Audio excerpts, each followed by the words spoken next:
বাঙালি বুদ্ধি নিয়ে কিভাবে ঘুমাইতে হয় তার জ্বলন্ত প্রমাণ।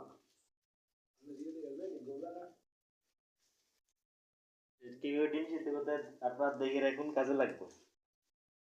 শীতকালে এইভাবে ওই যে ইয়ার নিচে দিয়া, পাতিলার নিচে দিয়া স্তরের হিট দিবেন, তরকারি গরম হয়ে যাবো নাকি।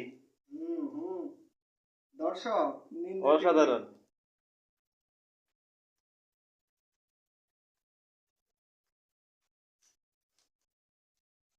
আপনার হাতের কাছে যদি কোনো চুলা না থাকে হ্যাঁ হ্যাঁ, এই উপায় ব্যবহার করা যাবে। ভিডিওটি ভালো লাগে অবশ্যই সাবস্ক্রাইব, কমেন্ট, শেয়ার করতে বলবেন না নাকি।